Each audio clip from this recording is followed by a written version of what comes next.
अपनी मिट्टी से रिश्ता निभाया करो। जब भी फुर्सत मिले गाँव जाया करो। अपने पुरखों की जब याद आए तुम्हें, पेड़ की छाँव में बैठ जाया करो। हैं नई कुर्बतें भी ज़रूरी मगर, हैं नई कुर्बतें भी ज़रूरी मगर, कुछ पुराने भी रिश्ते निभाया करो। इस मई जून की चीखती धूप में कुछ परिंदों को पानी पिलाया करो।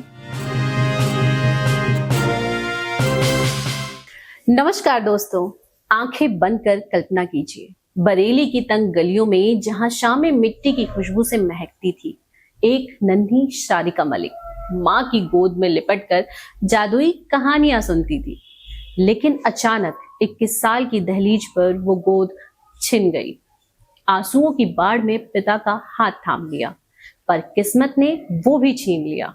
दिल्ली की चमक दमक वाली दुनिया में कूद पड़ी, पढ़ाई का सपना टूटा, स्कूल की घंटी से मार्केटिंग की भाग दौड़ तक का सफर।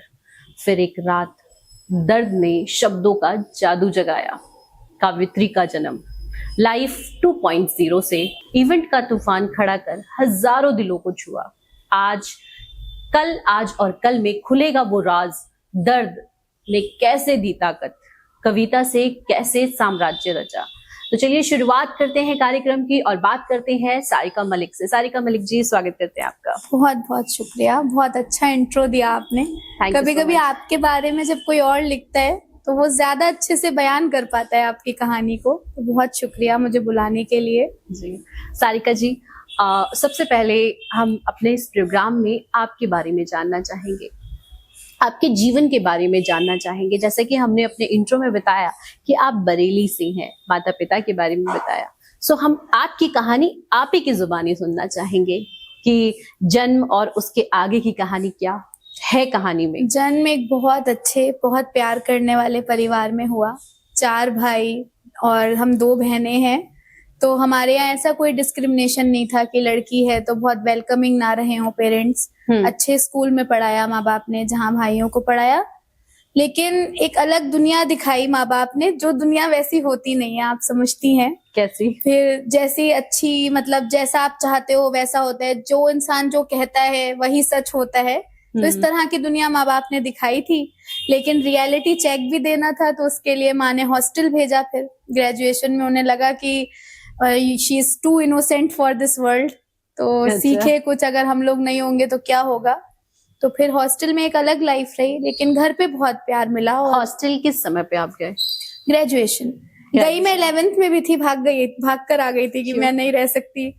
मेरी आदत माँ के साथ सोने की थी। शायद आजकल के बच्चे रिलेट नहीं कर पाएंगे, बट मैं बहुत ज्यादा मतलब मम्माज गर्ल थी। और जी, मम्मा के बगैर रह नहीं सकते? नहीं, मेरा नहीं था, तसव्वुर ही नहीं था। अच्छा, जो आपने आपकी पढ़ाई के बारे में आप बता रहे हैं कि ग्रेजुएशन में आपने ये बोर्डिंग था आपका, तो ग्रेजुएशन कहाँ से किया आपने? अलीगढ़ मुस्लिम यूनिवर्सिटी से। अच्छा, अलीगढ़ मुस्लिम यूनिवर्सिटी के लिए कहा जाता है बहुत ही मुश्किलों से इसमें एडमिशन मिलता है। सो आपके समय में भी वही था या अब बहुत? हाँ, एंट्रेंस हुआ था, पहला साल था जिसमें बीए में एंट्रेंस हुआ था, बैचलर ऑफ आर्ट्स में, और उससे पहले मेरिट पे होता था। तो हमें तो ऐसा नहीं लगा, क्योंकि हम, जैसे मैंने आपको बताया, तालीम सही मिली थी, अच्छे स्कूल में एडमिशन मिला था, तो वो कोई स्ट्रगल रहा नहीं था। तो इंग्लिश में पेपर था, मतलब लोगों को चैलेंज होता था उस टाइम, कुछ जो यूपी बोर्ड से थे बच्चे, कि उनको फर्स्ट लैंग्वेज इंग्लिश नहीं होती थी, तो वहां पे कंपलसरी इंग्लिश पढ़ाई जाती थी। तो हमें वैसे चैलेंजेस नहीं थे, तो बहुत इजीली हमारे लिए, मतलब आसान रास्ता था एएमयू में जाना। लेकिन और बच्चों के लिए मुश्किल था उस वक्त। अच्छा, बात आपके परिवार की करें तो वो किस समय में, आप कौन सी क्लास में थी जब मम्मी का साथ छूटा आपसे? मम्मी का साथ मेरा ग्रेजुएशन सेकेंड ईयर में, मतलब लास्ट सेमेस्टर में छूटा, बीइंग वेरी प्रिसाइज। लेकिन मेरी माँ बीमार बहुत रही है, मतलब इस हद तक बीमार थी कि आप समझ सकते हैं कि उनकी आंखों की विजन भी चली गई है। तो वो सब सिलसिला। हुआ क्या था? अर्थराइटिस था, शुगर थी, मल्टीपल डिजीज थे। अच्छा। तो शायद उन्हें अंदाजा था कि उनकी हेल्थ डिटराइट हो रही है, तो इसलिए बच्चे उनके हर लिहाज से सेल्फ डिपेंडेंट हो जाएं, नॉट ओनली इन एजुकेशन। तो उन्होंने घर के काम भी उतने ही अच्छे से सिखाए, दुनियादारी भी अच्छे से सिखाई। तो शायद ये माँ बाप ही कर सकते हैं, जो अपने जाने के बाद की भी तैयारी आपको करवाते हैं। ताकि ना रहे तो भी आप अपने हाँ, पैरों पर खड़े पैरों रहें, पर खड़े रहें। अकेले मतलब ये महसूस ना करें कि अच्छा माँ नहीं है तो अब हम ये नहीं कर सकते हैं, ये चीज नहीं हो सकती। खैर मैं तो मतलब इसमें भी मैं पॉजिटिव साइड्स देखती हूँ। तो मैं जैसे आपको बताया, बहन भाइयों का जिक्र किया, तो बड़ी बहन है, बड़ा भाई है, तो उतना मुझे वॉइड फील नहीं हुआ पेरेंट्स का। लेकिन हाँ, ये भी है दूसरी तरफ कि जब मैंने माँ को खोया तब भी मैं उस स्टेट में थी कि मैं खुद को संभाल सकती थी, और जब पापा को तो भी मतलब ऐसा था कि सेल्फ डिपेंडेंट रही हूँ। तो मैं उस चीज पे कमेंट नहीं कर सकती कि वो बच्चे क्या करते होंगे जो किसी पे डिपेंडेंट होते होंगे और फिर माँ बाप का साथ छूटता है। अच्छा, आपके पिता का कब देहांत हुआ? हुआ था उनका कोविड में, मतलब जब कोविड स्टार्ट हुआ था, जनता कर्फ्यू से एक दिन पहले, 21 मार्च 2020। अच्छा, उनको क्या हुआ था? एकदम अचानक, he was quite healthy but sudden हुआ। हाँ, तब आप sudden। कहाँ, दिल्ली में थी या नहीं, मैं उनके पापा के साथ थी, ही थे? पापा के साथ बरेली रहती थी मैं तब, अकेले मैं और मेरे पापा। तो यही हमारी एक छोटी सी दुनिया थी। अच्छा, बरेली तो में आपने अपना ग्रेजुएशन कंप्लीट करने के बाद नेक्स्ट आगे क्या करने का सोचा कि क्या करना चाहिए अब आपको? मेरी लाइफ में ना सोचने के अनुसार कुछ हुआ नहीं, क्योंकि ग्रेजुएशन मैंने आपको जैसे बताया ना मेरा चल रहा था, तो उसके बाद मैं ज्योग्राफी में ग्रेजुएट हुई थी मतलब। तो मुझे ये था कि एमएससी रिमोट सेंसिंग करना है। उस टाइम एएमयू ने, जो लोग बच्चे मेरे साथ के उन्हें पता होगा, ये कोर्स लॉन्च किया था। तो मैंने उसका एंट्रेंस दिया था और मैं उसमें सेलेक्ट हुई थी, और मेरा यही प्लान था कि मुझे वो करना है। लेकिन जब मेरी मम्मी नहीं रही तो मुझे पापा के पास बरेली जाना पड़ा, तो वो चीज नहीं हो पाई। अब बरेली क्योंकि एक छोटा शहर है, और जो लोग छोटे शहर से आते हैं वो जानते हैं वहाँ अपॉर्चुनिटीज बहुत लिमिटेड होती हैं। तो teaching was the only option for respectful girls, क्योंकि कहा जाता है कि आप रिसेप्शनिस्ट नहीं बनेंगे। मैं किसी प्रोफेशन को छोटा बड़ा नहीं समझती, बट वहां जो मैंने सुना आसपास वालों के मुंह से, तो और उन्होंने फिर कहा, जब माँ ना हो तो फिर और ज्यादा सुना। वो तो टीचिंग में भी सुना कि साड़ी पहन के जाएगी, because being a Muslim girl, if I am draping a sari and I am going and I put bindi also, I live my life according to my rules. तो उस पे भी सुनने का कोई डर नहीं था, बट ये था कि बिकॉज पापा एक गवर्नमेंट जॉब से रिटायर्ड थे, तो कोई ये ना समझ ले, आपके पापा FCI में थे, फूड कॉर्पोरेशन ऑफ इंडिया। अच्छा, कि कोई ये ना समझ ले कि फाइनेंशियल इश्यूज तो नहीं हो गए हैं। तो बहुत सी चीजें होती हैं छोटे शहरों में, जो अब मुझे बहुत खुशी हो रही है कहते हुए कि विलुप्त हो रही हैं। अब ऐसा नहीं है, अब लड़की का कमाना ये नहीं सोचा जाता कि मजबूरी है, मतलब ये माना जाता है कि सेल्फ डिपेंडेंट होना चाहिए सबको, इररिस्पेक्टिव ऑफ जेंडर। बट शुरू में नहीं था ये, तो आप भी महसूस करती होंगी। बिल्कुल जी नहीं, इस चीज का एहसास तो मुझे लगता है आज के समय में हर लड़की को, हर पेरेंट्स को भी है। और मुझे नहीं लगता कि अब पड़ोसी ये सोचते होंगे कि अरे ये लड़की रात को अगर जा रही है तो कुछ गलत ही होगा। अब लोगों को के दिमाग में ये सेट हो गया है कि हाँ जा रही है तो काम से ही जा रही है। और आजकल ऐसे बहुत से जॉब हैं जो नाइट शिफ्ट लगाते हैं। हमारे ही काम की बात कर लें तो हमारी में भी नाइट शिफ्ट होती है। लेकिन आज भी कहा जाता है मेरे घर में कि इसको जरूरत नहीं है, मतलब हम अपनी खुशी से करने दे रहे हैं। लेकिन मुझे ये लगता है, मेरा ये सवाल है, क्यों नहीं है जरूरत, क्यों किसी पे डिपेंडेंट होना है?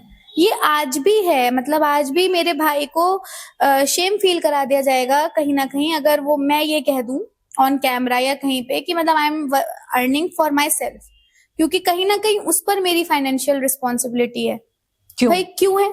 एग्जैक्टली आपको बराबर पढ़ाया गया, आपको Same सारी school में। जब मतलब जब इन्वेस्टमेंट आप पे बराबर हुआ जी तो एक्सपेक्टेशन भी भाई, उसने बराबर भी होनी अपने चाहिए। पेरेंट्स खोए हैं, मेरी सिस्टर ने भी खोए हैं। चलिए मेरी सिस्टर तो मैरिड थी, भैया भी मैरिड थे, यहाँ सिचुएशन अलग थी, बट सेम सिचुएशन है ना सबके लिए।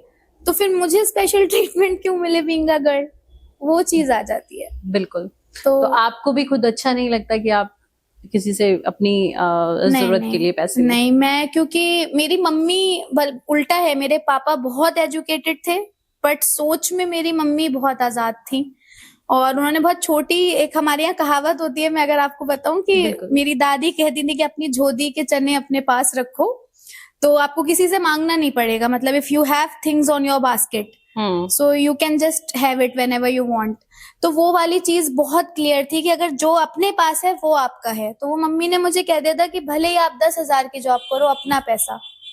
जबकि पापा उल्टा कहते थे कि लड़कियों को नहीं कमाना चाहिए। मैं हूं, अभी ट्यूशन नहीं पढ़ाने दी उन्होंने बोला मैं जिंदा हूं, मतलब वो वाली थिंकिंग थी।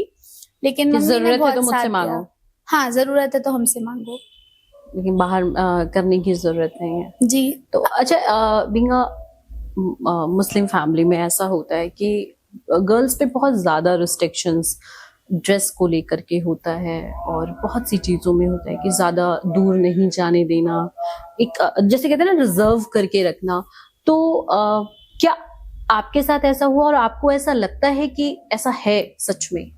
मुझे ये लगता है ना, रीजनलिज्म ज्यादा है इंडिया में रिलीजन से। ये मेरा पर्सपेक्टिव है, क्योंकि मैंने जो चीजें फेस करी वो मेरे दोस्तों ने भी करी। एक पंजाबी है, एक बनिया है, और सबके साथ सेम चीज हो रही थी। ऐसा नहीं था कि वो शॉर्ट्स में घूम रही है तो उन्हें कोई स्टेयर नहीं करेगा, या मैं मुस्लिम हूं तो मुझे कुछ ज्यादा होगा। वो सब कुछ सेम है।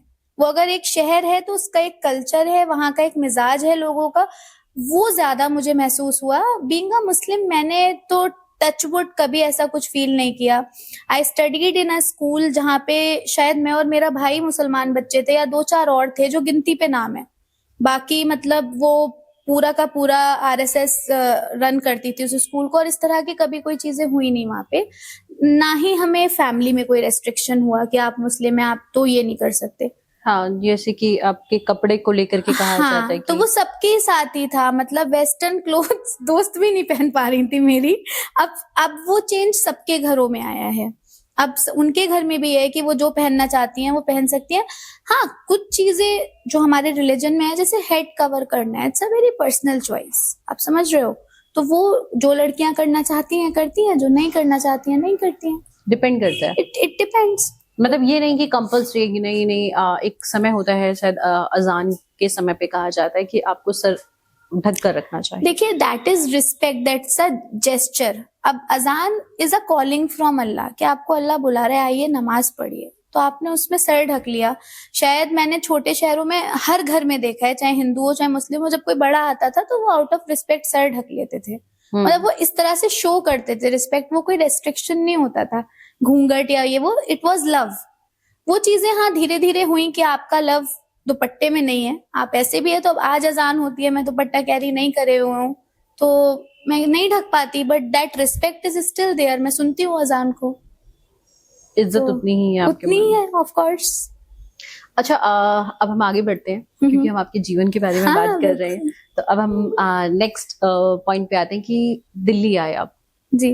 दिल्ली आने के बाद सडन, क्योंकि एक अलग ऐसे स्टेट में, आपने बताया कि एक छोटे स्टेट में है हम, और वहाँ पे बहुत सी चीजें हैं जो यहाँ के कंपेयर में बहुत डिफरेंट है। डेफिनेटली। वहाँ अपॉर्चुनिटीज की बात की जाए तो वहाँ कम है, यहाँ पे आपके पास अपॉर्चुनिटीज बहुत है। बहुत। अगर आपके पास टैलेंट है तो आप बहुत कुछ कर सकते हैं। तो डेफिनेटली। यहाँ आने का जो रुख है वो कैसे किया कि दिल्ली जाना चाहिए? मैंने जैसे आपसे बोला ना, ऑप्शन नहीं था मेरे पास। दिल्ली आना इसलिए हुआ क्योंकि आई लॉस्ट माय फादर, और बरेली में अकेले सोलो रहने का कॉन्सेप्ट नहीं है, तो मैं अपने घर में अकेले नहीं रह सकती थी। तो मेरे भाई क्योंकि जो हैं वो दिल्ली रहते हैं, तो या तो वो बरेली शिफ्ट होते या मैं दिल्ली। तो एक म्यूचुअल डिसीजन था कि भाई अपॉर्चुनिटीज, वहां सिर्फ घर है हमारा और कुछ नहीं बचा अब, तो यहाँ पे हमारे लिए दुनिया थी। पिता ने रिटायरमेंट ले लिया था? रिटायर्ड हो गए थे वो। अच्छा जी। तो हम लोग दिल्ली आए। भाई, क्योंकि भाई के पास बहुत अच्छी जॉब है, वो एक अच्छी एमएनसी में, मतलब एमएनसी कह रही हूँ सॉरी, यूनिकॉर्न स्टार्टअप में है अब। Okay. पहले एमएनसी में थे। तो he is doing great. My भाभी इज आल्सो वर्किंग। तो वो दोनों ऑलरेडी स्टेब्लिश पोजीशन पे थे, तो मैं अपना कुछ कर सकती थी। मतलब मुझे आते ही शुरू नहीं करना था स्क्रैच से। तो हालांकि ये ऊपर वाले का करम है कि मैं यहाँ आई हूँ, तो एक एक्स्ट्रा मार्क्स करके कंपनी थी, उसमें मैं एम्प्लॉयड थी। मतलब मैं अपनी जॉब लेके आई हूँ। अच्छा। कि मुझे इतनी इनसिक्योरिटी हो गई थी कि पेरेंट्स नहीं है तो जॉब होनी चाहिए। और फिर मैंने ऐसे बीपीओ में जॉब किया कोविड के दौरान। देन ग्रेजुअली मेरे भाई ने बोला, you need not to work like this, अपना एक पाथ देखो, मैं हूं अभी। मतलब भाई ने वो एश्योरेंस दिया। और फिर उसके बाद मैंने इंटर्नशिप से पीआर शुरू किया और अपना रास्ता ढूंढा।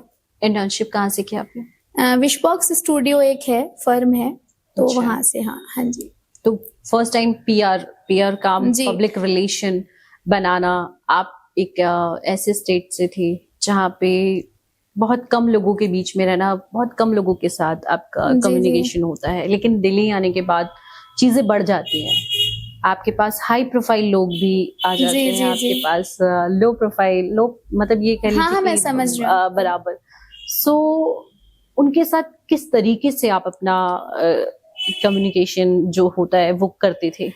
तो मैं आपको फिर इसमें बोलूँ, मतलब मेरा ऐसा कोई, मैं इसको स्ट्रगल नहीं मानती, because I was a teacher. Very few people know that I taught for 4 years। और टीचिंग का ये रोल था कि मैं बहुत लोगों से मिलती थी पीटीएम वगैरह में। कौन सी और क्लास तक के बच्चे आप पढ़ाते थे? मैंने 8th क्लास तक के बच्चे पढ़ाए हैं और 10th तक कम्युनिकेटिव इंग्लिश भी पढ़ाया है, तो मतलब प्राइमरी पूरा रहता था, प्राइमरी टीजीटी। तो उसमें ये फायदा हुआ कि सोशल मीडिया, कोविड हैपेंड, अभी मैं आपसे बैक स्टेज भी बात कर रही थी कि कोविड से video editing and social media ये सब बहुत बढ़ गया टीचिंग के टाइम पे। तो वो जो 1-1.5 साल, बिकॉज मार्च में I lost my father and November I came here, तो ऑलमोस्ट ईयर मैंने टीचिंग कंटिन्यू रखी वहां पे घर से। तो उससे मुझे सोशल मीडिया सेंस, एंड मैंने, मेरे भाई ने मुझे कोर्स बताया, मैंने वो भी किया डिजिटल मार्केटिंग का। Okay. तो वो एक स्किल डेवलपमेंट होता रहा, समझ गए कि हाँ अब जमाना इस चीज का है, खाली टीचिंग का नहीं है। तो वो शायद एड ऑन हो गया जब इंटर्नशिप हो गए, तो वो कहते हैं ना, एक डायरेक्शन मिल गई आपको कि हाँ this is what I want to do. तो वो हुआ। ओके, तो आप वहां पे यहाँ पे आने के बाद आपने पीआर को अपनी लाइफ में जी ऐड ऑन कर जी, लिया। उसके बाद event management happened, poetry happened. PR से ही इवेंट की तरफ आप आए? मैं पोएट्री, आपको पता है जैसे मैं एक शायरा हूँ, तो मैं पोएट्री शोज जब करती थी तो कुछ कंपनीज ने रीच आउट किया कि आप शोज ऑर्गेनाइज कराइए। पोस्ट कोविड ना सबको इक्वल अपॉर्चुनिटी मिली, मतलब मेरे लिए it's a blessing in disguise. तो एक कंपनी थी मुंबई की, उन्हें यहाँ इवेंट कराने थे पोएट्री के, सिर्फ पोएट्री, एंड मुझे उनसे पैसे नहीं चाहिए थे, मैं उसको फ्री में करने लग गई उनके लिए। उसके बाद एक और कंपनी आई, उन्होंने कहा आप हमारा कर दीजिए and we will hire you. मैंने कहा इस चीज के पैसे भी मिलते हैं, क्योंकि छोटे शहरों में आपको पता ही नहीं है। मुझे क्या होता था कि ए आर्टिस्ट को बी जगह जाना है तो मैं उनको फ्री में कोऑर्डिनेट करा देती थी। तो उन्होंने मुझे बताया this is called artist management and you can curate the shows for everyone if you are into this. तो मैंने कहा अच्छा इस चीज के पैसे मिलते हैं सच में, मतलब मैं अगर किसी को कट रख सकती हूँ बीच में तो कि मतलब एक जो भला काम मैं कर रही थी उसमें मुझे अर्निंग भी हो रही है। फिर मुझे लगा कि जब why not I organise my events, तो मैंने अपने करना शुरू करे और लाइफ पहली बार 2.0 का कब किया जन्म और हुआ। पहला कौन सा किया? पहला मैंने एक बहुत मतलब दूसरों के लिए तो बहुत सारे किए थे, लेकिन पहला ऐवान गालिब में अपना एक खालिस मुशायरा कराया। एक कंपनी थी पेपर विफ कम्युनिकेशन, मैं उनके लिए थैंकफुल हूँ कि उन्होंने मुझ पर ट्रस्ट किया कि ये करा सकती है अकेले। और आईना नाम रखा मैंने उसका, आईना इंट्रोस्पेक्टिंग सोल्स, कि मुझे लगा कि पोएट्री एक आईने की तरह है, उसमें सब अपने आप को देखते हैं। और उसको करा, वो बहुत कामयाब रहा और वो मैं कहूंगी कि टर्निंग पॉइंट रहा। वो इवेंट छोटा था लेकिन उसने कॉन्फिडेंस बहुत बड़ा दे दिया। फिर उसके पहली बाद बार अपने बल पर आपने पूरा इवेंट जी ऑर्गेनाइज अकेले सारी चीजें खुद ही मैनेज की आपने? सबसे पहला इवेंट मैंने अपने भाई की शादी करी है अब सर जो इंडिया में एक शादी मैनेज कर सकता है वो सब कुछ कर सकता है। तो शादी में मतलब 0 से लेकर 100 तक सारा काम हाँ, आपने shopping, vendors coordination, everything, enable guidance of my जीजू, but I did all everything. So वो मेरा शायद मुझे लगता है पहला इवेंट मैनेजमेंट होगा। उसके वहां बाद से कॉन्फिडेंस मिला आपको। लेकिन हाँ, शायरा जो एक होते हैं जो इस तरह के प्रोग्राम्स किसी और का करना, घर की शादी तो पता है यार, कोई जी बात जी नहीं, कोई बिल्कुल, डांटेगा नहीं, कोई बोलेगा नहीं, गलती हो जाएगी तो जोक्स कुछ नहीं होता। अपार्ट, जी जी लेकिन अगर आप किसी और का काम कर रहे हो जहां आपको चार्जेस मिल रहे हैं, रिस्पॉन्सिबिलिटी मिल रही है, तो अंदर से डर तो होगा कहीं कुछ गलत ना हो जाए। मेरे अंदर शायद ऊपर वाले ने, कहते ना काफी कुछ छीन लिया होता है तो एक कुछ दिया भी होता है, तो मेरे अंदर डर नहीं है क्योंकि पता मुझे हो जाएगा। हाँ नहीं होगा तब भी डर नहीं है, होगा तब भी नहीं, क्योंकि मुझे ये लगता है होता वही है जो होना होता है। तो अगर होना होगा तो वो होगा, बस आपका जो है आप उसमें अपना 100% दो। नहीं होना होगा, no matter what you do, वो नहीं होगा। तो वो डर वाली चीज कभी रही नहीं, या ये कह लें कि इतना टाइम नहीं था कि डरे क्योंकि करना ही करना था, ऑप्शन नहीं था। अच्छा, क्योंकि आप शायरा हैं, तो आपको कहाँ से लगा कि आपको लिखना और अब मंच पर सबके सामने प्रेजेंट करना भी आना चाहिए? और करना ये चाहिए? बड़ा मजेदार किस्सा है कि मजेदार तो नहीं, स्टार्टिंग इसकी सैड है, फिर वो मजेदार बना, मैं आपको सुनाना चाहूंगी। बिल्कुल। तो हुआ ये कि मेरे कोई फ्रेंड्स नहीं थे एंड मैं बहुत यहाँ दिल्ली आके इंट्रोवर्ट हो गई। मेरे जो फ्रेंड्स थे वो भी अपने होम टाउन चले गए कोविड में। पहले सब दिल्ली थे, लेकिन जब मैं दिल्ली आई तो सब चले गए home town because of Covid. I was here alone. तो मेरे भाई ने कॉमेडियन का टिकट बुक किया कि यू शुड गो एंड सी कि लोग कैसे ओपन माइक्स करते हैं एंड एवरीथिंग, तो तुमको मजा आएगा देखने में। मैं गई तो वो कुछ सुना रहे थे जो शायरी नहीं थी। वो कॉमेडियन कॉमेडी कर रहे थे कुछ? कॉमेडी में ही उन्होंने कुछ सुनाया जो कि शायरी नहीं थी। क्योंकि शायरी की अगर जिसे समझ हो तो गजल लिखने का एक तरीका होता है, और मेरे अब्बा एक अच्छे शायर रहे हैं, तो मुझे सही नहीं आती थी शायरी, बट ये पता था ये शायरी नहीं है। तो मैंने कहा इसको भी सुन रहे हैं लोग। तो उन्होंने कहा जी सुनते हैं, इसे ओपन माइक कहते हैं, ये स्पोकन पोएट्री बोलते हैं इसको। आप कुछ भी अपना लिखें और एक रजिस्टर करें आप ओपन माइक में, और आप आके उसको सुन लें। तो मैंने कहा ठीक है, and I started doing that. मैं हर संडे, द सोशल हाउस था बहुत खास में, पहले तिलक नगर होता था, आई यूज टू पे देम, और वहां वो मैं अपना पूरा हफ्ते का वो भड़ास जो निकालना होता है ना, वो वेंट आउट करा स्टेज पे, और फिर मंडे से वापस जॉब करना शुरू कर दी। तो ये मैं, और उसमें मुझे बहुत अच्छा प्यार मिल रहा था, सबका बहुत अच्छा हो रहा था। Then one PR event was happening, and वहां पे मोइन शदाब साहब हैं, बहुत बड़े शायर हैं, वो मुझे मिले।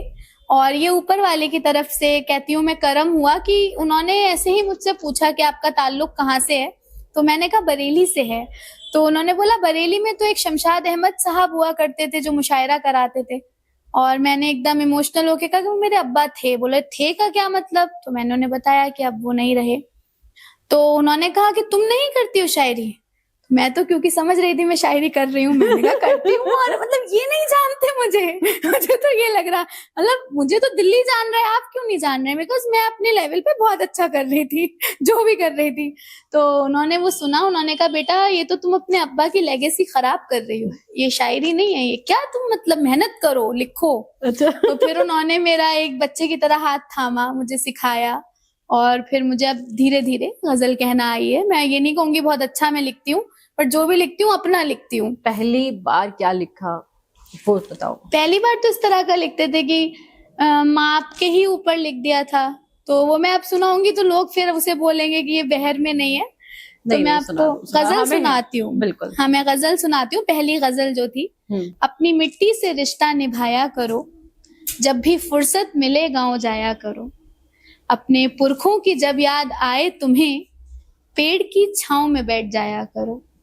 हैं नई कुर्बतें भी जरूरी मगर, हैं नई कुर्बतें भी जरूरी मगर, कुछ पुराने भी रिश्ते निभाया करो। इस मई जून की चीखती धूप में कुछ परिंदों को पानी पिलाया करो। सूख कर आंखें पत्थर सी हो जाएंगी, सूख कर आंखें पत्थर सी हो जाएंगी, इतने आंसू ना इनसे बहाया करो। क्या जरूरी है कोई बहाना ही हो, बेसबब भी कभी मुस्कुराया करो। बहुत सुंदर, बहुत Thank अच्छा you. लगा। Thank you. आपकी तरह आपकी गजलें भी दिल को छू जाती हैं। बहुत बहुत शुक्रिया। तो ये पहली बार आपने लिखा था? हाँ ये मेरी पहली गजल है। कि कहाँ पे इसको प्रेजेंट किया आपने? जो मैंने पहला मुशायरा कराया था, तो वो भी मोइन सर ने ही मुझे कहा कि आप मुशायरे भी करवाएं, क्योंकि आपको ना बात नहीं पता होता, आपको कोई बताने वाला, कोई इंस्टीट्यूट नहीं है कि हाउ टू गो। आर्टिस्ट के पास कोई बात नहीं है भाई। एक इंजीनियर को पता है कि मुझे 12वीं के बाद JEE मेंस निकालना है, उसके बाद मुझे BTech करना है, मैं एक कहीं भी जाके लग सकता हूँ। आर्टिस्ट के पास बताइए ऐसा कोई बात है? नहीं, तो उसको अपने रास्ते मतलब ढूंढने पड़ते हैं, और अगर अच्छा रहबर, अच्छा उस्ताद मिल जाए तो फिर क्या कहने। तो आपकी किस्मत में भी है। हाँ मैं बहुत लकी मानती हूँ इस चीज में, वहां पे कि अच्छे लोग मिले इस जर्नी में। हर जैसे मैंने PR में बताया आपको, पवन होरा साहब मिले, आज तक मैं उनके टच में हूँ। हालांकि मैंने उनकी कंपनी छोड़ दी, लेकिन आज भी मुझे वो गाइडेंस देते हैं, मतलब बात करते हैं। फिर शायरी में मोइन शदाब साहब हो गए। तो इस तरीके से मतलब मुझे बहुत अच्छे लोग मिले हैं, जिन्होंने मतलब वाकई में एक बच्चे की तरह पकड़ कर सिखाया है। तो अच्छा, अगर बात आपकी जिंदगी की करें तो आज के समय में आप और ज्यादा आगे जाते, उसके लिए क्या चीजें आपके लाइफ में होनी चाहिए थी? मैं समझी नहीं आपका। आप जहां पर हैं, आप जिस मुकाम पर हैं, आप और आगे चले जाते, लेकिन आपको लगता है कि यार ये चीज मेरी लाइफ में नहीं है, इसलिए मैं और ज्यादा आगे मैं नहीं इस जा पाई। मुकाम पे ही नहीं होती मैम, मेरी शादी हो गई होती और पता नहीं मैं कहाँ होती, मैं क्या कर रही होती। तो मैं कोई भी इंसिडेंट डिलीट नहीं कर सकती अपनी लाइफ से। माँ बाप बेहद जरूरी हैं आपकी लाइफ में, लेकिन वो नहीं है तभी तो मुझे ये सब करने की जरूरत पड़ी, नहीं तो मैं क्यों करती। शादी हो जाती, हाँ, कहीं और चले जाते। बहुत मैंने आपको ऑनेस्ट आंसर दिया है। इसके अलावा बिल्कुल सही है। मेरी माँ होती और मैं 30 साल की ऐसे आपसे बात थोड़ी कर रही होती। ये तो मेरे पापा ने मुझे हिम्मत दी जब मेरी माँ गई, तो दुनिया में सब लोगों ने कहा कि बस इसकी शादी कर दी जाए, अब कुछ नहीं है। तो ये मेरे फादर का मैं कहती हूँ बहुत बड़ा एहसान है, उन्होंने कहा नहीं अभी तुम्हें जो करना है तुम करो, शादी तो हो ही जाएगी। उसके बाद जब अब्बा चले गए तो कुछ बचा ही नहीं, फिर तो दुनिया के पास यही कहा उन्होंने। उस टाइम मेरे भाई ने मुझे हौसला दिया कि नहीं, ऐसा नहीं है शादी करना नहीं चाहती, बट आप ऐसे भी नहीं कर सकते ना कि किसी से भी कर लेंगे आप अपनी। हाँ, कि भैया वो घर वाले तो ये सोचते चलो भैया अच्छा घर मिल गया, अब सबसे ज्यादा फाइनेंस देखा जाता है कि फाइनेंशियली अगर हमसे ज्यादा स्ट्रांग है देन कर देते हैं कि बेटी हमारी सुखी रहेगी। असल में वही है ना, सुख की डेफिनेशन भी बदल जाती है ज्योति जी। मैं आपको बताऊं, जब मैं टीचिंग कर रही थी तो तब मेरा टीचिंग करने का इंटेंशन ये था उस वक्त कि मुझे कुछ ना कुछ करना है, खाली नहीं रहना है, क्योंकि एम नहीं थे, एम्बिशंस नहीं थे। उस वक्त हाँ, अगर किसी से शादी होती और वो बोलता कि तुम्हें मैं इतना अमाउंट दे दूंगा भाई महीने का और तुम घर बार देखो, तो शायद मैं देख लेती। बिल्कुल मैं आपको ऑनेस्ट बता रही हूँ। लेकिन जब आपको ऊपर वाला सपने दिखाता है, एम्बिशंस हो जाते हैं, फिर आपकी जिम्मेदारी हो जाती है। क्योंकि अब मैं एनजीओस के साथ जुड़ के मैंने काम किया है, मैंने देखा है, तो मुझे समझ में आया कि शादी करके मैं अपने लिए आसानी से जी सकती हूँ, पर अगर ना करके मैं इतना सब कुछ कर सकती हूँ तो मैं वो करना चूज करूंगी, मुश्किल रास्ता चूज करूंगी। एनजीओस के साथ मिलकर के मदद भी करती हैं लोगों की? मैं करती हूँ, उससे मुझे नहीं पता कितना इम्पैक्ट है, पर मैं अपने हिस्से का जितना काम होता है, जैसे मैंने अभी गर्मियों की छुट्टियों में जैसे ही है यहाँ पे अंडर प्रिविलेज मुस्लिम एरिया है दिल्ली के अंदर जाफराबाद सो सॉरी। तो जाफराबाद मैंने जाके नन्ही बच्चियों से स्टोरी टेलिंग की वर्कशॉप करी। उससे उन्होंने घर के वो स्ट्रगल्स बताए जो वो आपसे ऐसे नहीं शेयर कर सकती, लेकिन उनकी कहानियां बता रही थी कि कैसे उनको पापा पढ़ने नहीं जाने देते हैं, या किसी के साथ कोई मिसहैप हुआ है, हैरेसमेंट हुआ है। तो वो सब मुझे जान के लगा कि शादी बहुत जरूरी है, लेकिन अगर आपका काम कॉम्प्रोमाइज हो रहा है तो उतनी जरूरी भी नहीं है। शादी आप कभी भी कर सकती हैं और जरूरी नहीं कि शादी किया ही जाए। हाँ, नहीं ऐसा मैं कोई भी स्टेटमेंट नहीं दूंगी, मेरी बहन देखेगी तो बहुत जरूरी है और मुझे करना है, लेकिन उसके लिए मैं खुद से कोई शायद अभी एफर्ट नहीं डाला मैंने, या ऐसा मेरी फैमिली कहती है, तो मैंने ऊपर वाले पे छोड़ा। ऐसे सब कुछ हुआ है तो वैसे ये भी होगा, शादी भी राइट टाइम पे होगा, मतलब वो समय नहीं आया अभी। जी अभी, और जब आएगा तो वो सडन आ जाएगा और हो जाएगी शादी। जी। तो अभी आपका मन सिर्फ शायरी और लोगों की हेल्प करने में लगता है? देखिए मैं मतलब फरिश्ता हो जाऊंगी अगर हेल्प करना मैं सिर्फ कहूंगी लगेगा, तो अपना मुफाद भी जुड़ा होता है। मुझे ये है कि मुझे कुछ करते रहना है, और मैंने जैसे आपसे कहा ना कि मेरा कोई प्लान के अकॉर्डिंग कुछ हुआ नहीं है लाइफ में, जो हो रहा है करना आप था। इन्वॉल्व कर हाँ, तो मैं इतना कुछ करती रहती हूँ लाइफ में कि मुझे ये सोचने का मौका ना मिले कि मैं ये क्यों कर रही हूँ। तो मैं सुबह उठती हूँ, मैं मेरे अपने क्लाइंट्स हैं, मेरा अपना एक अभी मैंने रिसेंटली ज्वाइन किया है रंगे गजल, तो वो एक मुशायरे को हम ऑर्गेनाइज्ड वे में कराना चाह रहे हैं। मतलब ये आपके सामने पहली बार मैं बोल रही हूँ, कल ही पोस्टर आउट हुआ है। तो अभी तक जो है आर्टिस्ट, मैंने बोला ना कोई पाथ नहीं है, तो हमारी कोशिश है कि आर्टिस्ट्स को भी वो एक पाथ दिया जाए, तो हमारे सेक्टर के मतलब शायरों को, तो उस पे काम करना शुरू किया है। बाकी अदर क्लाइंट्स है तो मैं बस काम करती रहती हूँ, मुझे लगता है कुछ ना कुछ हो ही जाएगा। अच्छा, आपको नहीं लगता कि आप किसी और फील्ड में जा रही थी, कहीं और मुड़ मैं वही हाँ, डायरेक्शन कहीं और का था, वक्त ने आपको इधर मोड़ दिया, आप इधर चली गए, ऊपर वाला मैप देख रहे हैं ना इधर की अपॉर्चुनिटी मिल गई, तो आपको ये नहीं लगता कि आपके अंदर अगर एकाग्रता रहती, एक जगह पे आप सटीक रहते कि नहीं मुझे यही काम करना है, मुझे एक अच्छी शायरा ही बनना है, मुझे एक अच्छा पीआर रिलेशन जो ऑफिसर है मुझे वो बनना है, तो शायद आप उसमें ज्यादा अच्छा कर पाती। तो मैंने कुछ छोड़ा नहीं ना मैम, सारी चीजों को बैलेंस मैं करके, हाँ मैंने एड ऑन किया है, मैंने कुछ छोड़ा नहीं है। आज भी मैं टीचिंग, मैंने आपको बताया ना मैं करती हूँ वर्कशॉप्स, तो टीचिंग मेरा हिस्सा है अभी भी। पीआर मैं अभी भी करती हूँ, क्योंकि मैं कोई भी इवेंट करूंगी उसको, उसका पीआर होना ही होना है। अब वो वहां मैं किसी और को हायर करूं, पैसा दूं, आउटसोर्स करूं, या मैं खुद कर लूं, तो वो भी तो एक पीआर ही है। फिर इवेंट मैनेजर हायर करूं, या मैं इवेंट मैनेजमेंट खुद कर लूं। मेरे पास टीम है इस सबकी, लेकिन जो अगर मुझे इन एंड आउट्स पता है तो मैं बहुत अच्छे से मैनेज कर सकती हूँ, राइट। मुझे कोई बना नहीं सकता। आप तो कहना ये चाहते हैं कि आप नॉलेज सभी फील्ड की रखना चाहते हैं, और क्योंकि देखिए आप, अगर मैं कहूँ कि आप पीआर भी कर लेंगे, इवेंट भी कर लेंगे, आप टीचिंग भी कर लोगे, आप सारी चीजें तो इंसान नहीं कर सकता, वो परफेक्शन नहीं दे सकता जो वो एक काम में परफेक्शन ये देगा। मुझे लगता है ये भी ना हमारे एशियन कंट्रीज में ये सोच बिठा दी गई है, क्योंकि जब हम यहाँ एक जॉब ज्वाइन करते हैं तो वहां ये एक्सपेक्ट किया जाता है कि अब आपको मतलब हमारे ही ऊपर मतलब डेडिकेट करना है। अदर कंट्रीज में देखोगे अगर, वहां ऐसा नहीं है, वहां एक सिंगर एक प्रोफेसर भी निकलेगा, वो अपना हॉबी अलग परस्यू करेगा और अपना काम अलग रखेगा। तो मेरा नहीं, लेकिन हॉबी, जैसे कि हॉबी एक ही होती है। हमारे पास एक आए थे, वो बहुत अच्छे पद पे हैं, लेकिन वो बहुत अच्छे सिंगर भी हैं, तो उन्होंने अपने काम को तो रखा लेकिन सिंगिंग जमा करके रखी।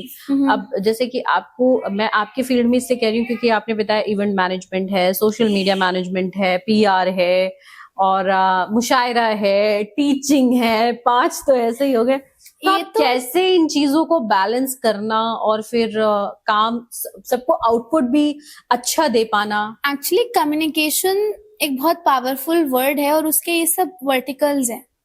सो अगर किसी को कम्युनिकेशन आ गया, अगर आपने अपनी एक ब्रांड बनाई है, जैसे लाइफ 2.0 मैंने बनाया है, तो उसके लिए मुझे मार्केटिंग भी करनी पड़ेगी, उसके लिए मुझे पीआर भी करना पड़ेगा, उसके लिए मुझे इवेंट्स भी ऑर्गेनाइज करने पड़ेंगे।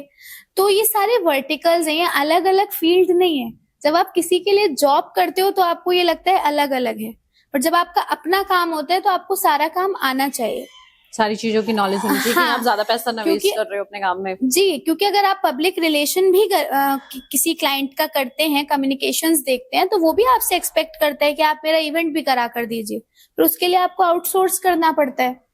तो ये सारे वर्टिकल्स हैं मेरे हिसाब से, ये अलग अलग प्रोफेशन नहीं है, सब इंटरलिंक्ड है।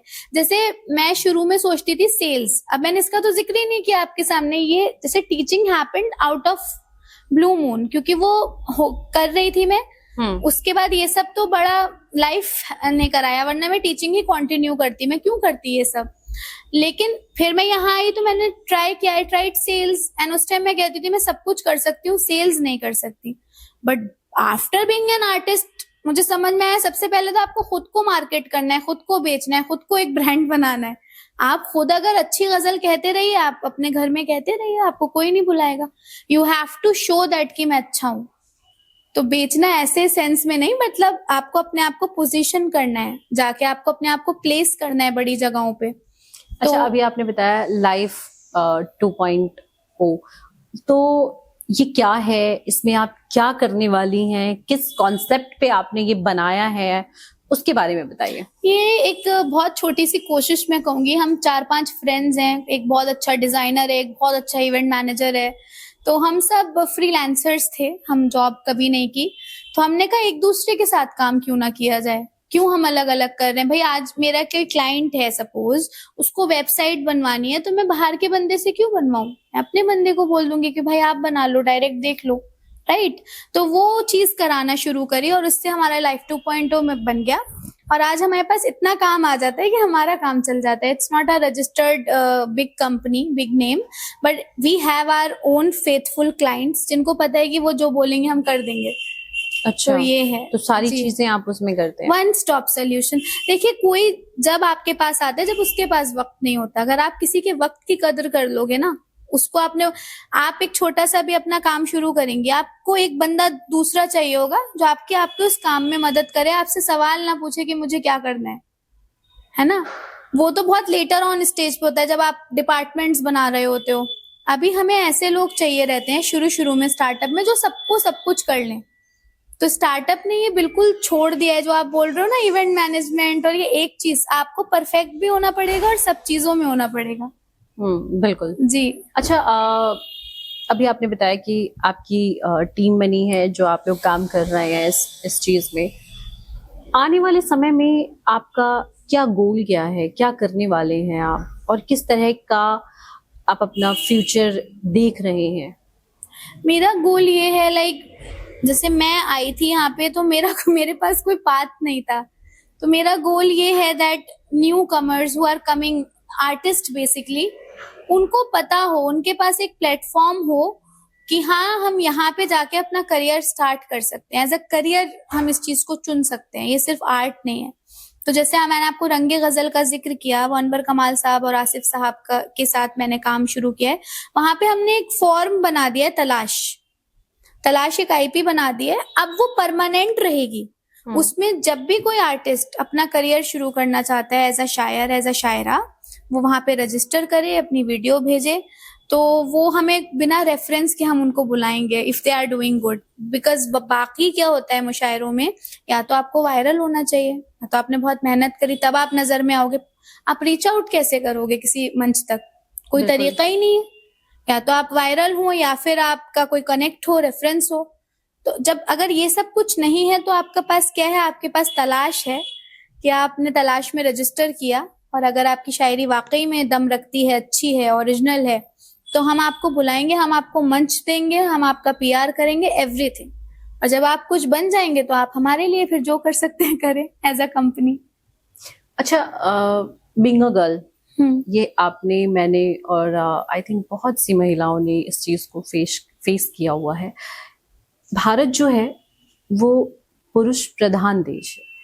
यहाँ जो सहूलियत, जो फैसिलिटीज और जो सम्मान पुरुष को मिलता है, वो स्त्री को नहीं मिलता। ये हम बहुत अच्छे से जानते हैं। अगर स्त्री लेट काम कर रही है तो अरे इतनी रात को काम कर रही है, आदमी कर रहा है, अरे ये आदमी कितना काम करता है, पूरी रात काम कर रहा है। तो ये सोचने का तरीका है हमारा। तो आपने जब काम शुरू किया तो किन किन परेशानियों का सामना किया? हम बात करेंगे आपके स्कूल टाइम से।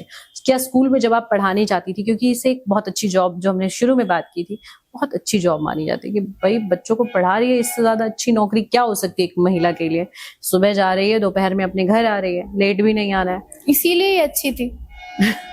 ये भी एक पुरुष प्रधान समाज की सोच थी ना। उन्होंने टीचिंग आप पे इम्प्लीमेंट करी कि आपको ये कह दिया कि आप माँ की तरह पढ़ा सकती हैं, एक औरत से अच्छा कोई पढ़ा नहीं सकता, माँ पहली टीचर होती है। बेशक ये सारी बातें सही हैं, लेकिन जो रिश्ता ओरिएंटेड कंपनीज हैं, उनके लिए teaching was very much good ideal job कि भाई कमा भी लेगी, 2:30 बजे घर आ जाएगी, लंच भी कराएगी, डिनर भी कराएगी, उनका कुछ भी नहीं हिलेगा। वो सिस्टम वैसा ही रहेगा। सुबह मॉर्निंग का ब्रेकफास्ट बना के जाएगी, दोपहर के लंच के टाइम पे ये घर आ जाएगी और शाम का डिनर तो बन ही जाएगा। तो वो सिस्टम ना हिले, इसलिए टीचिंग सबसे ज्यादा अच्छी जॉब थी। लेकिन आपने उसके बावजूद, अगर आलोचना, जो कहते हैं ना, आलोचकों की कमी नहीं होती है जी, तो कभी सामना किया हो टीचिंग बहुत में? टीचिंग में मैंने तो किया। मैं आपको बताऊं, मैंने आपको बताया, मेरे तो मतलब रिश्तेदार वही साड़ी पे था कि साड़ी पहन के जाती है या क्यों कर रही है, पापा अकेले रहते हैं। मतलब वहां तो खैर अलग ही सिस्टम था, वो चेंज हो गया, अब 7-8 साल हो गए। उनको तो जॉब से ही दिक्कत थी। It's not teaching, it's anything. घर वालों से ज्यादा बाहर वालों को, रिश्तेदारों को। हाँ जी।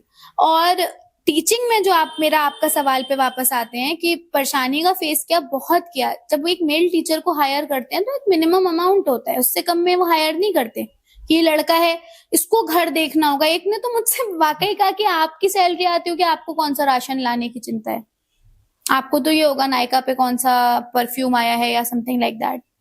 तो इस तरह की सोच आप अभी भी सामना करते हैं। तो इसलिए आपको कम पैसे दिए जाएंगे क्योंकि आप पर फाइनेंशियल रिस्पॉन्सिबिलिटी नहीं है। अच्छा, तो वो ये देख कर देते हैं कि ये मेल है तो इसको ज्यादा मिलना चाहिए, फीमेल है तो कम है। लेकिन कई फीमेल्स ऐसी होती है जिनके ऊपर सारी में है ये आज भी। और फीमेल अगर है तो फीमेल ऐसा नहीं है कि अगर वो शादी से पहले है तो वो अपनी फैमिली की भी हेल्प करती है, जहाँ पे पैसे की जरूरत पड़ती है, नहीं करती है। हाँ, बस ये है कि भाई मैंने तो ये कर दिया, मैंने वो कर दिया, लेकिन मेल के साथ ऐसा है कि भैया मैंने तो सारी अरे रिस्पॉन्सिबिलिटी हम कह रहे हैं हेल्प ना भी करे, मैंने तो एक किसी से कह दिया था, मैंने कहा मेरा दिल होगा मैं भले ही अपनी सैलरी से जला दूं, दैट्स अनदर थिंग, मैं चैरिटी कर दूं, but if I am doing an equal job, मैं आपके बराबर स्किल्ड हूँ, मैं आपके बराबर रिजल्ट्स दे रही हूँ, तो मुझे पे तो ज्यादा बराबर मिलना चाहिए, राइट? तो आपको पेमेंट कम मिल रही थी वहां पे? हाँ, मैंने मतलब ये भी एक चीज देखी है कि या तो आप ये दिखाओ कि आपके ऊपर रिस्पॉन्सिबिलिटी है, या फिर आप ये दिखाओ कि आप गरीब हो, मतलब आपको बहुत जरूरत है इस जॉब की। छोटे जो लाला कंपनीज होती है, स्कूल्स तो लाला कंपनीज में ही आएंगे ना, मतलब वो इंडिविजुअल्स के होते हैं, then they think that you need money. अरे मैडम आपको क्या जरूरत है, मतलब आपने सैलरी की बात करनी ही नहीं है, बाकी सारी बातें होंगी आपसे। तो ये मैंने कुछ फेस किया था। ये एक यूनिक चीज है जी। जो आई थिंक दिल्ली में तो शायद बहुत कम होता होगा, बट ऐसे छोटे स्टेट में। मैं आपको इससे भी यूनिक चीज बताऊं, द सीबीएसई का एक सैलरी, बिकॉज अब now I am not in the profession, तो मैं बता सकती हूँ, सीबीएसई अगर 37,400 रुपए दे रही है एक प्राइमरी टीचर का, जो उस वक्त हुआ करता था, तो स्कूल्स क्या करते थे, 20,000 रुपए में टीचर को तय कर लिया। अब सैलरी आएगी, टीचर कैश निकाल कर 17,000 वापस करेगी। तो this is how these kind of scandals are running in the name of school. तो कहाँ से अच्छा हो गया स्कूल? ऐसा भी होता है। एंड ये उन स्कूल्स की बता रही हूँ जहां में 1-1 लाख रुपए सालाना फीस है। ऐसा भी नहीं है कि they need, but they need more. फिर जब ऐसे टीचर्स हों, क्यों फिर कौन लोग टीचिंग चुनेंगे? जो बेचारे या तो मजबूर हैं, फंसे हुए हैं, या फिर थोड़ा स्किल में प्रॉब्लम है। लेकिन 20,000 रुपए में होता क्या है? एग्जैक्टली मतलब मैं क्यों करूंगी टीचिंग अब बरेली में जाके, जब मेरे पास ऑप्शंस है? मैं डिजिटल मार्केटिंग कर लूंगी, मैं किसी बीपीओ में वर्क फ्रॉम होम ले लूंगी। समझ रहे हो? उस टाइम तो ऑप्शंस नहीं थे, अब ऑप्शंस है। तो इस तरह की परेशानी टीचर्स को झेलनी पड़ती है। जून जुलाई की सैलरी नहीं देते, मई जून की, सॉरी, कि 3 साल बाद देंगे। अरे स्टार्टिंग में कोई फ्रेशर शुरू कर रहा है, 3 साल तक तो वो बेचारा, मतलब इंक्रीमेंट क्या फायदा उसका? आप 3 साल तक सैलरी नहीं और दोगे। 20,000 रुपए में होता क्या है? कुछ नहीं। 20,000 रुपए। और आज भी वहां मेरी फ्रेंड्स पढ़ाते हैं तो उनकी 22-23-24,000 ही सैलरी है, और मेहनत पूरी है। और ये कहा जाता है कि टीचर तो भाई क्या दिक्कत है, सुबह जा रही है दोपहर में वापस आ रही है, लेकिन उस टीचर से पूछ करके देखो जो आफ्टर स्कूल के बाद वो घर जा करके भी पेपर चेक कर रही है, असेंबल कर रही है, बना रही है, वो घर के काम मैम भी कर रही है। Chairs are not there in the classroom, आपको खड़ा रहना है। मैंने बहुत सारे प्रोफेशन ट्राई कर लिए जैसे आपने अभी बोला, and teaching is the more toughest profession I can say, क्योंकि उसमें आपको, अगर आप 6 घंटे हो तो आपको 6 घंटे एकदम एक्टिव रहना है। और कंपनीज में मैं देखती हूँ पीपल टेक सुट्टा ब्रेक, फ्लेक्सिबिलिटी होती है, they can work afterwards, shift के बाद मैं 1 घंटा काम कर लूं अपना, घर जा। बट टीचिंग में आपका हंसने का दिल है, रोने का दिल है, you have to speak, you have to greet properly. और आप बच्चों से आप ना आज तो मार सकते हैं ना डांट सकते हैं, कॉर्पोरल पनिशमेंट है ये। बच्चे किस लेवल पे हैं आपको पता ही है। तो अच्छा, आपके वहां पे भी अलाउ नहीं था बच्चों को मारना? नहीं, बिल्कुल नहीं। यानी नहीं मारना चाहिए भी नहीं ऑफ कोर्स, लेकिन आप डांट भी नहीं सकते हो, बिकॉज आपके जो बच्चा है वो स्टेक होल्डर है, वो क्लाइंट है। अगर कोई बच्चा बहुत ही ज्यादा बदमाशी कर रहा है, पेरेंट्स भी तो मारते हैं कह सकते। पहले के टाइम पे बच्चों को मारा जाता था, पेरेंट्स ही बोलते और मारो, कमाई कम हो गई है। लेकिन अब ये हो गया है कि भैया हाथ लगा करके देखो, सबसे पहले कंप्लेंट होगी आपकी। एग्जैक्टली नहीं, हम अगर मम्मी को जाके बोलते थे कि टीचर ने कुछ खाया, तो वो पूछती थी तुमने ऐसा क्या किया? टीचर पागल थोड़ी है, कुछ वजह होगी तभी डांटा होगा। आज टीचर से लड़ने आ जाते हैं मतलब पेरेंट्स, या आपने मारा क्यों, आपने हमारे बच्चे को ऐसा कुछ कह क्यों दिया। पेरेंट्स आके बोल रहे होते हैं कि भाई ये हमारा बच्चा है, ये आपको पैसे दे के आ रहा है, तो आप इसकी इज्जत करें, आप पता नहीं क्या कर दें आउट ऑफ द वर्ल्ड चीज इसके लिए। एक बार किसी का आया कि मेरे बच्चे ने सेब नहीं खाया, मैम ने नहीं कहा। I was very young, 21, first year of job. मैंने कहा मुझे खुद मेरे पापा सेब काट के देते हैं तो खाती हूँ, how can you expect me कि मैं दूं? जोक्स अपार्ट, तो इस तरह की चीजें एक्सपेक्टेड होती हैं टीचर से। तो अच्छा, मतलब बच्चा आप काट के आपने नहीं दिया तो उसके लिए भी कंप्लेंट आ गई? जी। उसमें वो साइन कराते हैं प्राइमरी टीचर में कि अगर आपको डायपर या समथिंग चेंज करना पड़े तो आप करेंगे। मैंने तो नहीं करा कभी, प्री प्राइमरी पढ़ाया, बट वो एक कॉन्ट्रैक्ट साइन होता है और टीचर्स करते हैं। Because being teacher my self, अगर आप मदर टीचिंग करते हो तो शायद वो माँ वाला जज्बा आ जाता है। टीचर नहीं सोचता कि मेरा बच्चा अगर किसी गलत उसमें है या कपड़े में अगर शर्ट पे कुछ गिर गया है तो चेंज करने से पहले टीचर नहीं सोचेगी, बट ऑन कॉन्ट्रारी उसको वो रिगार्ड भी तो मिले। अच्छा, अगर आप अपनी टीचिंग लाइन वैसे छोड़ दी, लेकिन अगर आप टीचर होते तो आपकी पेरेंट्स, मतलब मैं स्कूल की बात नहीं कर रही हूँ, मैनेजमेंट की बात नहीं कर रही हूँ, मैं पेरेंट्स की बात कर रही हूँ कि किस तरह की एक्सपेक्टेशंस उनसे होती है टीचर की, जो बच्चों के पेरेंट्स हाँ। होते हैं उनसे यही एक्सपेक्टेशन होती है कि उन्हें समझना चाहिए कि हमारे बच्चे के ये वेल विशर है।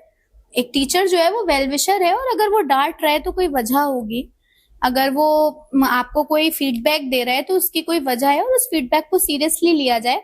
और अगर आपको टीचर से कोई कंप्लेन है भी, बिकॉज टीचर्स भी अब सारे सेम नहीं है, तो आप उस चीज को एटलीस्ट बच्चों के सामने प्रेजेंट ना करें ना। आप अपने बच्चे को लेके आके लड़ोगे टीचर के सामने तो वो तो सोचेगा कि कल को मैं पापा को बुला लूंगा तुम ज्यादा बोलोगी तो अगर पापा को कोई कंप्लेन है तो वो प्रिंसिपल ऑफिस जाए। मतलब हर चीज का एक तरीका होता है। मेरी तो अब खैर नहीं है, अब तो हो सकता है चीजें अच्छी हो गई हो, काफी साल हो गए छूट में। मैनेजमेंट का भी ये है कि जैसे सही राइट स्टैंड लें, ये नहीं कि बच्चा अगर एक फीस दे के आ रहा है तो बस अब टीचर को एक्सप्लॉइट कर रहे हैं बिल्कुल आप, कि इसको तो हम सैलरीड है तो ये सुनेगा। तो आप एक मतलब देखें सिचुएशन को एनालाइज करके कि अगर टीचर सही है तो at least take a stand, because she is your team. अगर आपने भी स्टैंड नहीं लिया वो किधर जाएगी फिर। बिल्कुल, तो वो चीज अच्छा है। उसके बाद आपकी जो जर्नी आई वो शायरी में आई, आप शायरा बनी, उससे पहले पीआर भी आपने किया, तो क्या वहां पे भी लेग पुलिंग वाले लोग आए कि आप महिला हैं इसलिए आपको रोका जा रहा है? इसमें आपको एक बात बताऊं, मुशायरों में आपने अगर फहरिस्त देखी होगी, ये बड़ी कॉमन सी चीज है कि 10 मेल होंगे, 2 फीमेल होंगी, 3 फीमेल होंगी, मतलब मेजॉरिटी में मेल्स होते हैं। लेग पुलिंग नहीं रही स्टेज पे, सब बहुत रिस्पेक्टफुल होते हैं, बट स्टिल मुझे लगता है कि डोमिनेट कर रहे हैं वो मेल्स कर रहे हैं, और उसमें शायद कुछ हो सकता है, फीमेल्स भी आगे आ सकती हैं, और वो शायद जब ही होगा जब फीमेल ऑर्गेनाइजर्स होंगी। अच्छा, फीमेल्स का आगे ना आने का कारण क्या लगता है आपको कि फीमेल्स मुशायरा नहीं कर रही हैं, वो आगे नहीं आ पा रही हैं? मॉनेटरी एस्पेक्ट है ना, फीमेल को घर से निकलने की इजाजत बहुत मुश्किल से मिलती है, ज्यादातर की बात कर रही हूँ मैं, और वो बहुत जरूरत पे निकलती है। तो वो बहुत जरूरत पे तभी निकल पाती है जब उसको कोई मॉनेटरी बेनिफिट हो या कुछ हो घर पे दिखाने के लिए, I am getting this, that's why I am going.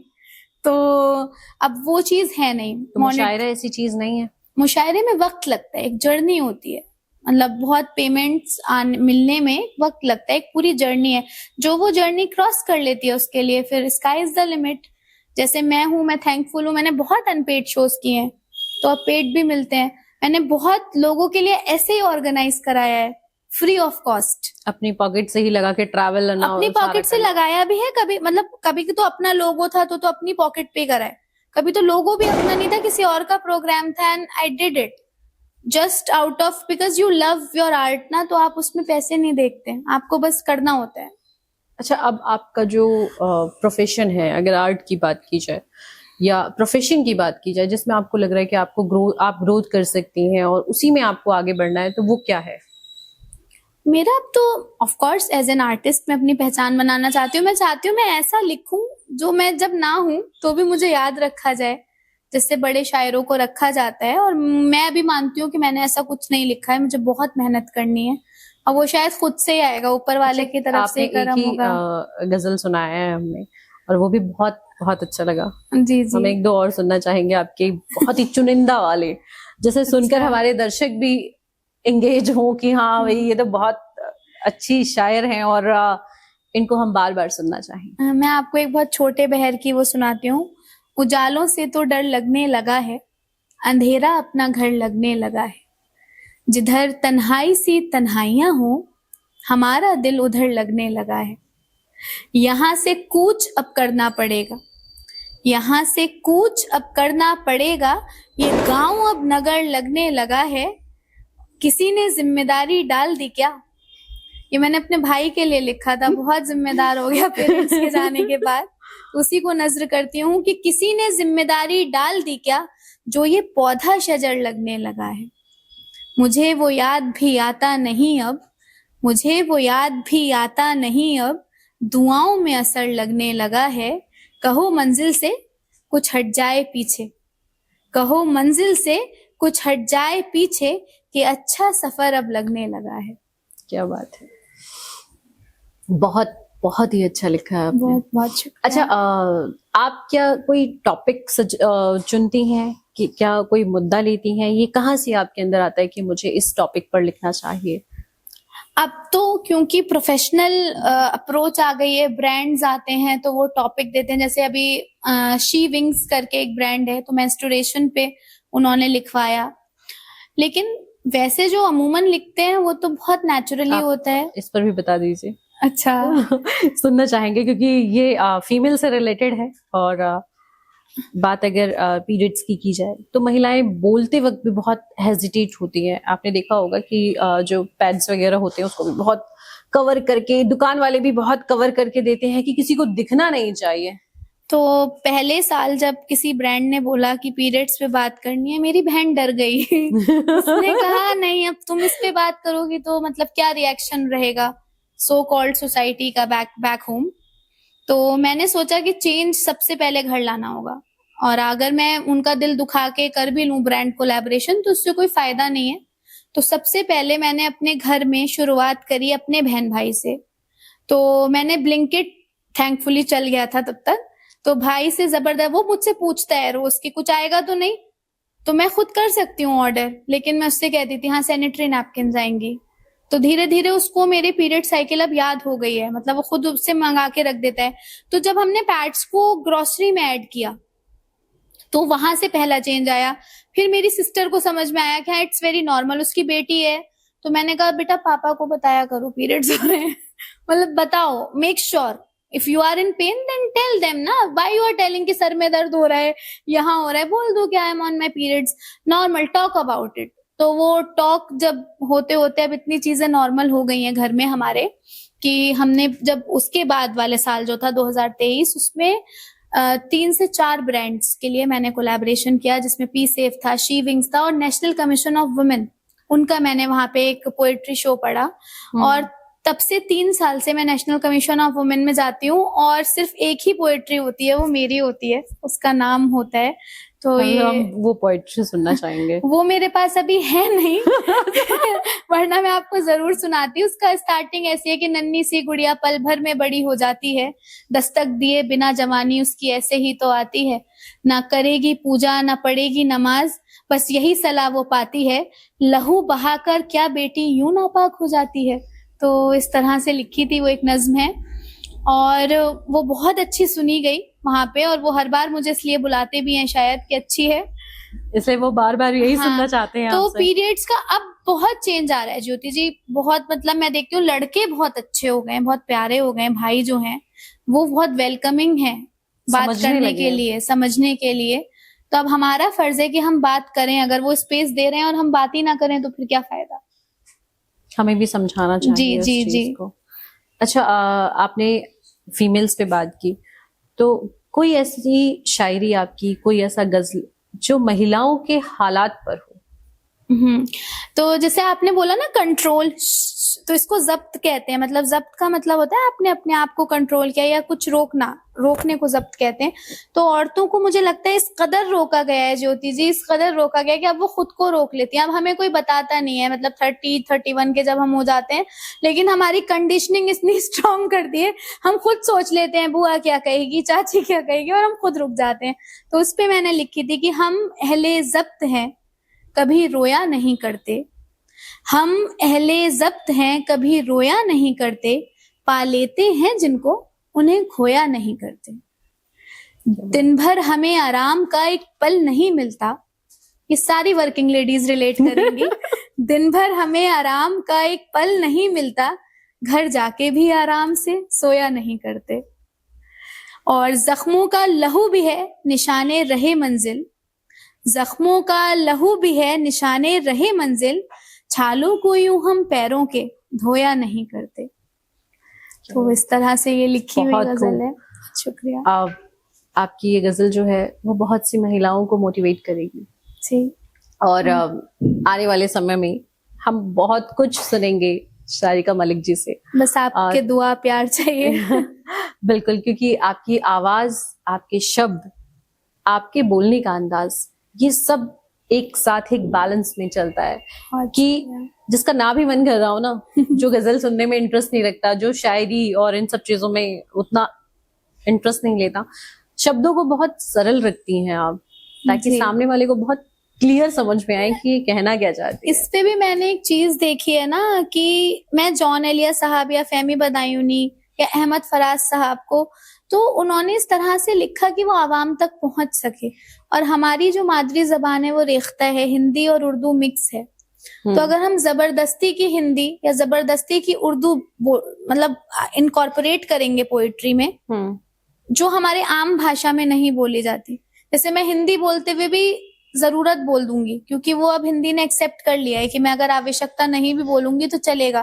तो मुझे लगता है ये जो भाषा हम बोलते हैं अगर उसी में पोएट्री हो तो वो ज्यादा लोगों तक पहुंचती है, लोग इंटरेस्ट समझते हैं, रिलेट करते हैं।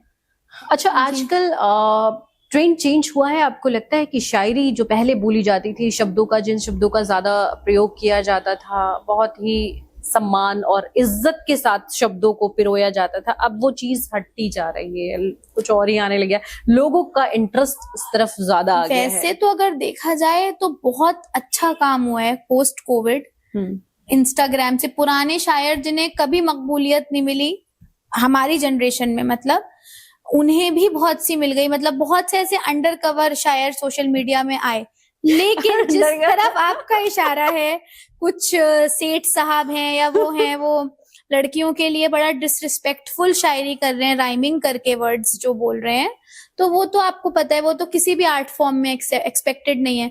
डांस एक बहुत ही अच्छा आर्ट फॉर्म है बट उसमें वल्गैरिटी भी हो रही है, रामलीला के डांस में कर देते हैं लोग, जो भी एक बरेली की रील वायरल हुई है। तो मुझे लगता है ये लोग वो हैं जो वायरल होने के लिए कुछ भी करते हैं, आर्टिस्ट नहीं है, क्योंकि आर्टिस्ट ऐसा नहीं कर सकता। आर्टिस्ट किन चीजों का ध्यान रखता है? सबसे पहले अपनी आर्ट के प्रति वो ऑनेस्ट होता है। उसको ये है कि मुझे कोई 19 कह दे लेकिन मेरी आर्ट फॉर्म को ना कहे, है ना। तो मेरी आर्ट फॉर्म अगर आप ये कह देंगे कि शारिका ने गजल अच्छी नहीं लिखी है तो अच्छी बात है, बट अगर आप ये कह दें गजल ही अच्छी नहीं होती है तो वो एक बहुत अलग सी बात हो जाएगी। तो आर्टिस्ट अपनी आर्ट फॉर्म के लिए तो एटलीस्ट सम्मान, अगर मैं ऐसी गजलें लिखने लगूं जो नहीं लिखनी चाहिए तो फिर तो वो एक आर्ट फॉर्म के साथ मैं गड़बड़ी कर रही हूँ। अच्छा, सारिका जी, आपसे जानना चाहेंगे आने वाले समय में महिलाओं को जो फीमेल्स हैं और शायरी की तरफ आ रही हैं, उनको क्या सजेशन आप अपनी तरफ से देना चाहेंगी? आपने जो एक्सपीरियंस लिया है अपनी लाइफ में उसके अकॉर्डिंग। हिम्मत रखें और अपने काम करती रहें, क्योंकि लोग तो मिलेंगे आपको। मतलब लड़की शायद एक सबसे आसान क्रिएचर है गॉड की जिसको लोग फीडबैक देने आ जाते हैं बिना मांगे। मतलब मैं अगर किसी एकेडमी में जाती हूँ तो लोगों को पता नहीं क्यों लगता है मुझे उनकी फीडबैक की जरूरत है, जबकि मैंने आपको बताया मेरे उस्ताद बहुत एक मकबूल शायर हैं और उन्हें कोई जरूरत होगी तो वो मुझे बता देंगे। लेकिन लोग आपको सिर्फ इसलिए फीडबैक दे देते हैं क्योंकि आप लड़की हैं।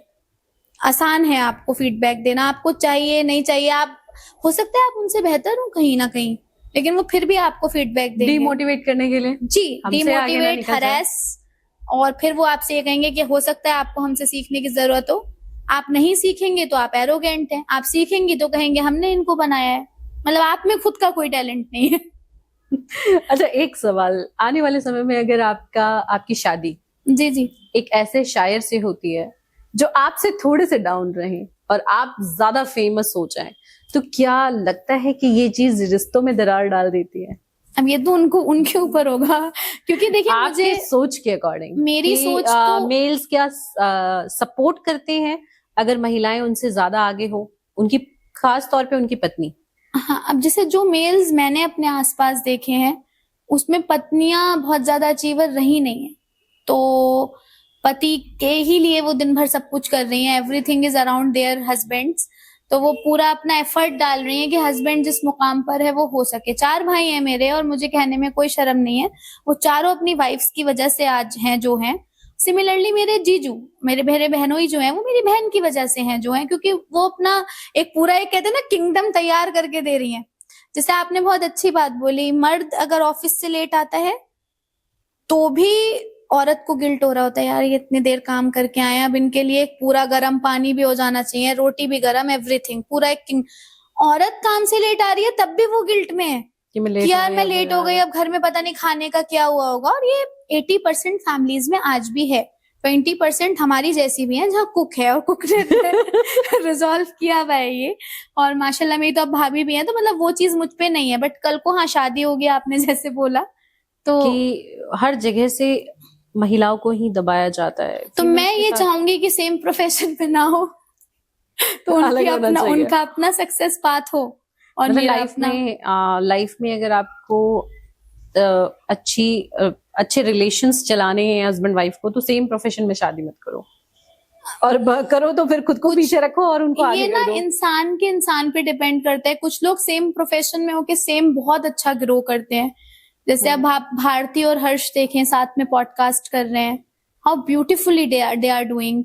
और ये मतलब ये इंसान पे ही, ये जेनरिक स्टेटमेंट हो ही नहीं सकता। 2 डॉक्टर्स शादी करके एक हॉस्पिटल बना के अच्छा चलाते हैं, है ना। तो ये इंसान, अब लड़के बदल रहे हैं, अब वो वाला नहीं है। अब उन्हें ये है कि अगर वाइफ शायद ज्यादा सक्सेसफुल होगी तो दे विल प्रेज इट। वो खुद में इनसिक्योर नहीं होने चाहिए। सारिका जी, आपसे बात करके ना समय का बिल्कुल पता नहीं लगा कि हम कितने समय से आपसे बात कर रहे हैं और क्या क्या चीजें हमने आपसे जानी। आपकी शायरी, आपकी गजल्स, जो भी आपने सुनाया, इतना अच्छा सुनाया कि हमारे और दर्शकों दोनों के मतलब कहते ना दिल में बहुत आसानी से उतर गया। और अब तो लोग ये भी सोच रहे होंगे कि लोग इसको देखेंगे तो सोचेंगे कि यार हम भी रिवीजन कर लें, ये लाइन बहुत अच्छी थी लिख के रख लेना चाहिए, हम भी कहीं ना कहीं सुना देंगे। सारिका जी, आपने अपना कीमती समय हमें दिया, हमारे चैनल को दिया, यहाँ आई, उसका आपके लिए तहे दिल से बहुत बहुत शुक्रिया। बहुत बहुत शुक्रिया मुझे बुलाने के लिए। बहुत ही कैंडिड कॉन्वर्सेशन रही हमारी।